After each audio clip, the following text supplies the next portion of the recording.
Hello, my name is Savannah, and I am here just to share a little bit of my journey with mental health and a little bit of my personal story, because I think that there's something so powerful about sharing these sort of challenging parts of our lives, and it kind of gives others permission to share theirs as well, and then we're able to find common ground and really just see things from a new perspective. So that's kind of what I'm here to do today. Thank you guys so much for being here and for listening.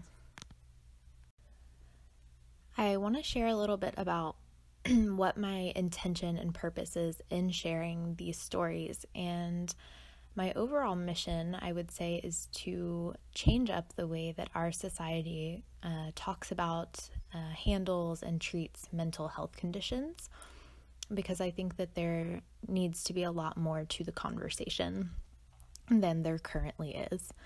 And my intention as a yoga teacher, as an integrative nutrition health coach, is always to make people feel supported, to make people feel heard and empowered so that they are able to learn how to heal themselves so that they can live fully, freely, and vibrantly in mind, body, and soul. So that's kind of my mission and intention behind what I do and why I share these stories. So first I'll kind of share where my journey really started. I was 16 years old and I went to see a therapist who I love, and I think that she did the best that she could with the symptoms that I was presenting. And I was diagnosed with depression, anxiety, and OCD. I was then sent to a psychiatrist where I was put on Prozac, Wellbutrin, and then Zoloft, and so many others that I just kind of stopped keeping track of it. I was always either upping my dosages, coming off of them, and switching to new ones because they would either stop working or I would start experiencing some sort of side effects. But they all really made me feel just so numb and just kind of lifeless. They seemed to really be masking my symptoms more than getting to and treating the root cause of them, which my understanding was that was the purpose of medication, is to treat these issues that I was having. But again, it was not treating them or fixing the root cause. It was more just kind of masking them and hiding them, all while giving me these other sort of intense side effects. When I was about 17, I would say, I had what was considered my first manic episode and was then diagnosed with manic depression, so bipolar disorder 2.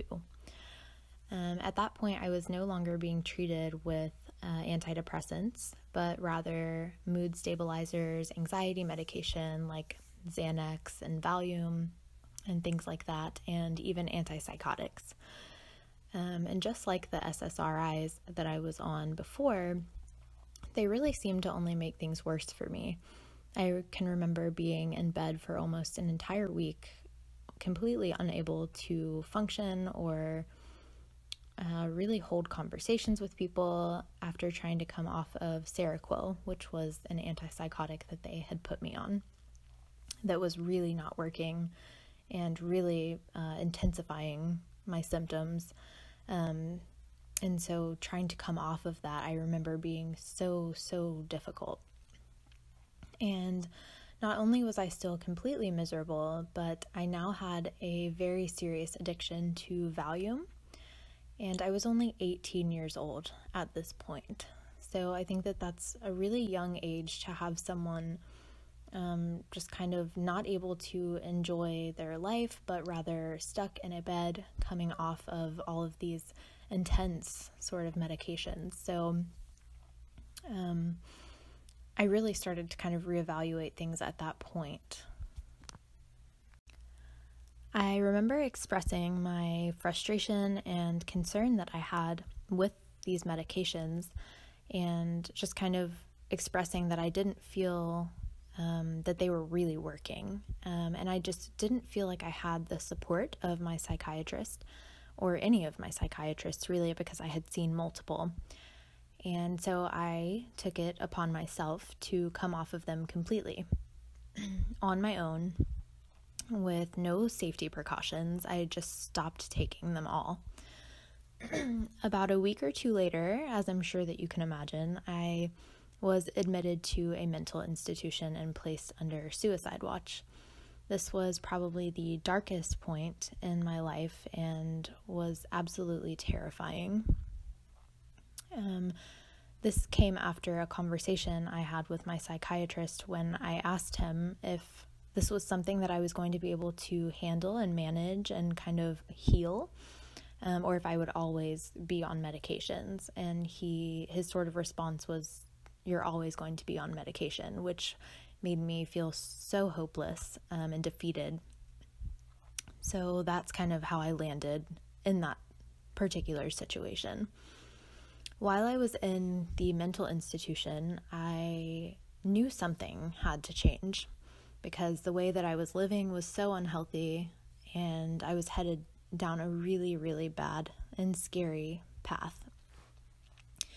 At the time, yoga was one of the only practices I had in my life that made me feel grounded and balanced. Even though I still had the mental illness and the symptoms, yoga really helped to kind of ground me and make me feel somewhat okay.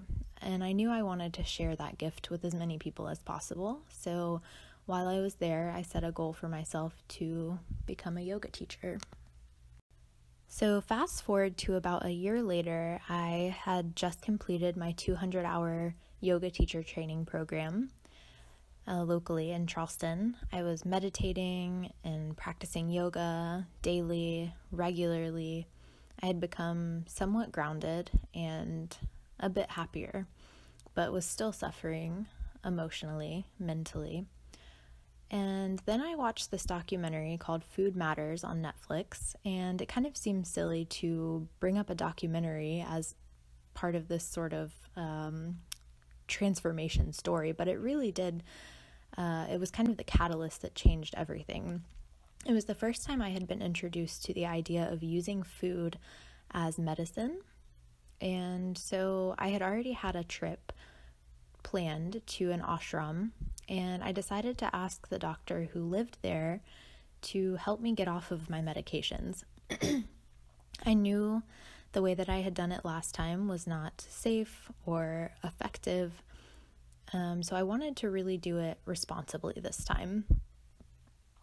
My psychiatrist, of course, told me that this was not a good idea, and that he had already told me that I was going to need to spend my life on medications because something like bipolar disorder does not just go away.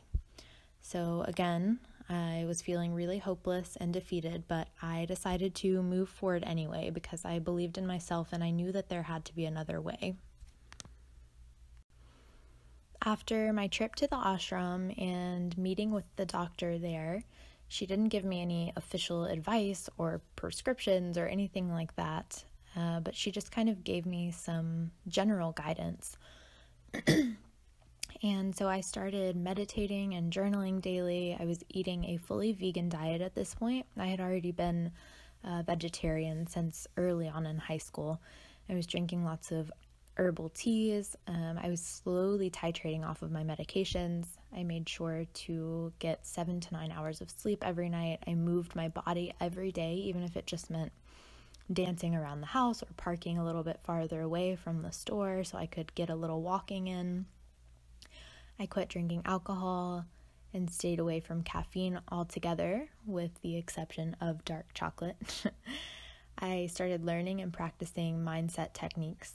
I learned a lot of self-love practices, which was probably one of the most important pieces of the puzzle because up until this point, I had little to no self-worth, self-confidence, self-love, and that kind of pushed me to get a divorce from a toxic marriage that I was in at the time.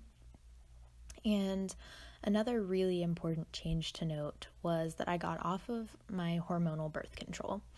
which I was never really asked about by any psychiatrist that I saw. They may have asked if I was taking any other medications, and I may have listed that I was on birth control, but it was never a conversation that we really had. And at the time I was so young that I had not even thought about the impact of any kind of hormonal anything having an impact on my mental health and my mood. So that was a really important change as well. So after about 6 months of just being really mindful about everything that I was doing in my daily life and just kind of implementing these practices and techniques that I had been learning, I was able to get off of all of my medications. I did it really slowly. I really took my time, and it stuck. This was 5 years ago, and I stopped seeing my psychiatrist. I am no longer in therapy, but I do still have a very close relationship with my therapist because she's one of the most important people in my life. I am still completely unmedicated and decided to become a certified integrative nutrition health coach so that I can help other people who are struggling with their mental health. I'm in a supportive relationship. I have the most beautiful, amazing 2-year-old daughter, and I am the happiest, most grounded I have ever been. So I think that I am kind of an example of what it is that I'm trying to help fix. I don't necessarily think I should have ever been labeled with bipolar disorder, and I think that there should have been a lot more to the conversation in regards to my healing and my treatment. So here are just some of the questions and topics that I personally think should have been a part of the conversation and should be a part of the conversation when it comes to mental health. So things like, what is your diet like? This is one of the most important and least talked about topics, in my opinion. We don't often think about how hormonal additives and preservatives and chemicals in our food can really impact our overall health, our gut health, which, as you all know, has a major impact and influence on our mental and emotional health. And are you on any kind of hormonal birth control? And not just asking that question, but then following it up with, if so, do you think that that could be affecting your overall mood? This one is a big one for me because it wasn't until I got pregnant a few years later, after getting off of all of my medications and feeling amazing, I started experiencing similarly extreme mood swings like I did before. And it really scared me at first because I thought, okay, maybe I really was bipolar and it's just creeping back up on me now. And then I found out that I was pregnant. So I realized that I am just really sensitive to hormonal shifts in my body. And that really could have been my issue from the start, considering I was diagnosed with all of these things when I was 16 years old. So when you're 16, you obviously have a lot going on in your body. So I think that making that a part of the conversation is really important as well. What role does exercise and movement play in your life? Do you feel fulfilled in your personal relationships, not just intimate relationships, but family, friendships? What's your bedtime routine like? How much sleep are you getting? Do you have a spiritual practice? And one that also I think is important now, it may not have been as important when I was going through all of this, but how much time do you spend on social media? I think this is a really important question, especially for younger people who may be experiencing depression and anxiety and things like that. So here is just a list of possible root causes of mental illness that don't really have anything to do with a particular diagnosis, but that may cause a person to receive a particular diagnosis. So things like relationships, not only intimate, but family, friendships, things like that.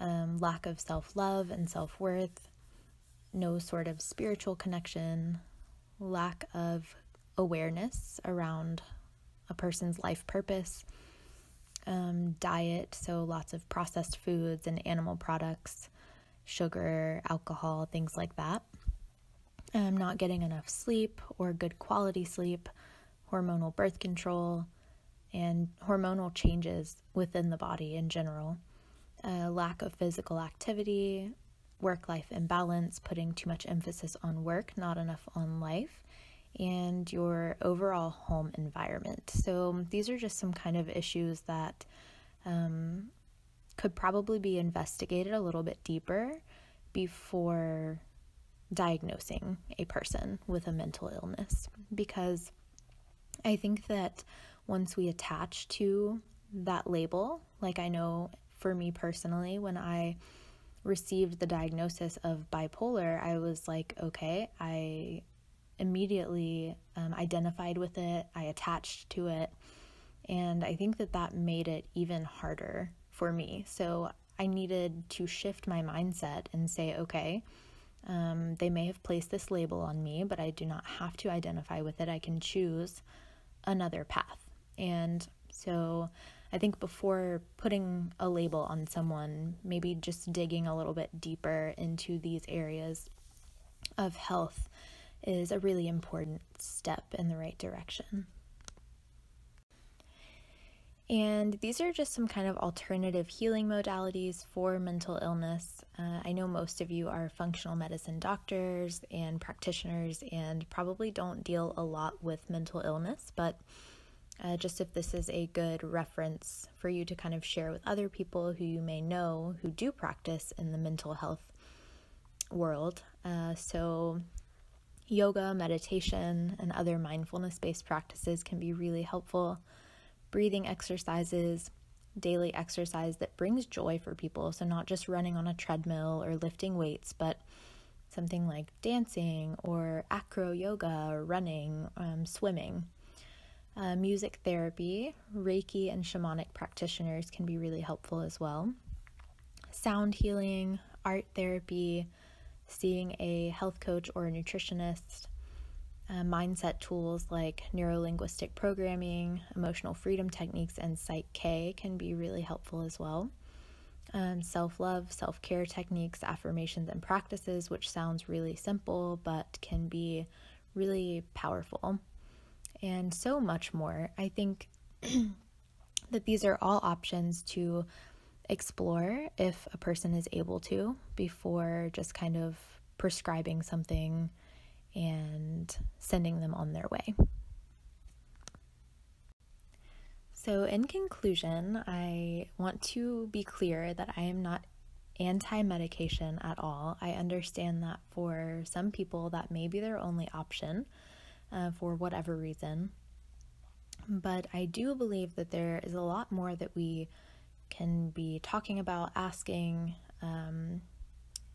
prescribing before jumping straight to traditional prescriptions of medications, because these medications can cause greater suffering than what a person may have been experiencing in the first place, as was in my case.